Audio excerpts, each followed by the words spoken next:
The White House is struggling to contain the national discussion about President Trump's mental acuity and fitness for the job, which has overshadowed the administration's agenda for the past week. Trump publicly waded into the debate spawned by a new book, Fire and Fury, Michael Wolff's inside account of the presidency, over the weekend by claiming on Twitter that he is like, really smart and a very stable genius.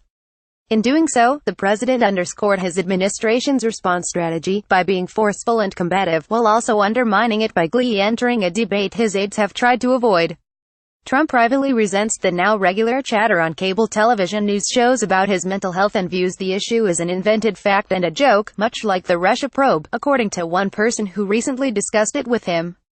Doubts about Trump's state of mind have been whispered about in Washington's corridors of power since before he was elected and have occasionally broken into the open, such as when Sen. Bob Corker R10 said last August that Trump lacked the stability and some of the competence to be successful as president. But Wolff's book has thrust the topic to the forefront of public debate, prompting the White House to confront the issue directly. A video of President Trump making remarks is played on dual screens in the White House briefing room as Press Secretary Sarah Huckabee Sanders waits to talk to reporters on Thursday. Jabin Botsford, The Washington Post. So far, Trump's advisors have adopted a posture of umbrage and indignation. Rather than dignifying questions about whether their 71-year-old boss is fit to be president, they attack the inquisitors for having the gall to ask. In an emailed statement Monday, White House Press Secretary Sarah Huckabee Sanders slammed what she called ridiculous reports from detractors and described an outpouring of support from a totally indignant staff. The White House perspective is outrage and disgust that people who do not know this president or understand the true depth of his intellectual capabilities would be so filled with hate they would resort to something so far outside the realm of reality or decency, she said. Asked Monday by reporters whether Trump's physical exam, scheduled for Friday at Walter Reed National Military Medical Center, would include a psychiatric component, Deputy White House Press Secretary Hogan Gidley barely engaged the question. He replied, simply, no. Former Trump campaign advisor Jason Miller charged that there were partisan motivations behind the talk of Trump's fitness.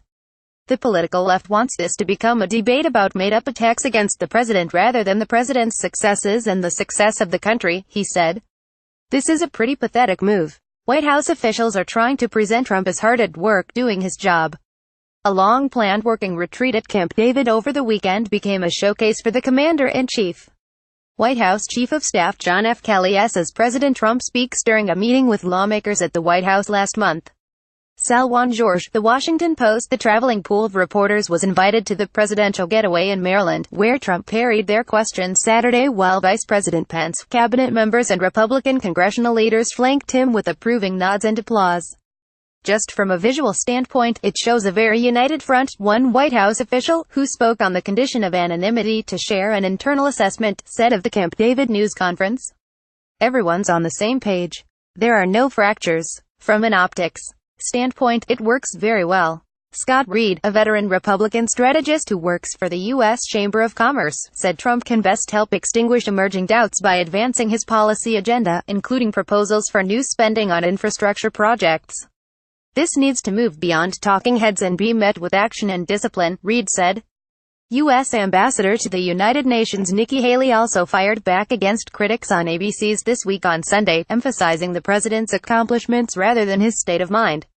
As much as everyone wants to talk about stability, was he unstable when he passed the tax reform, she asked. Was he unstable when we finally hit back at Syria and said no more chemical weapons? Was he unstable when we finally put North Korea on notice? Was he unstable when he said, wait, we need to look at Iran because this is getting to be a dangerous situation? Was he unstable with the jobs or the economy or the stock market? But Monday, as Trump delivered a speech on agriculture policy in Nashville, neither CNN nor MSNBC carried his remarks live. Instead, anchors Jake Tapper and Nicole Wallace, respectively, interviewed journalists and pundits about Wolff's book and Trump's reaction to it.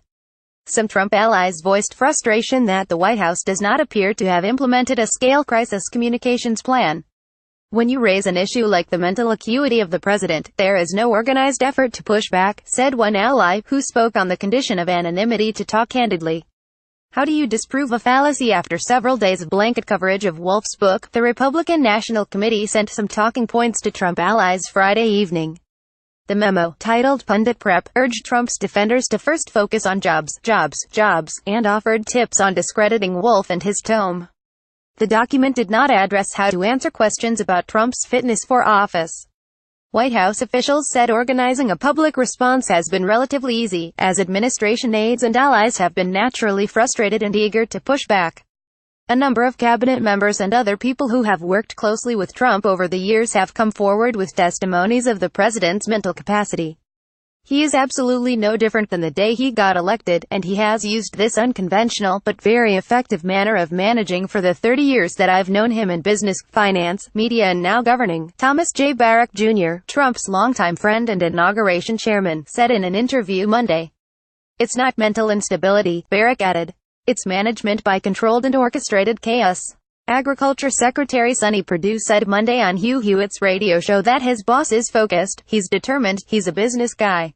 He asks tough questions, and expects solid answers.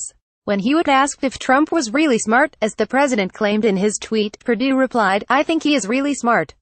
He's instinctive. He has a unique, inherent gift of just being able to figure stuff out.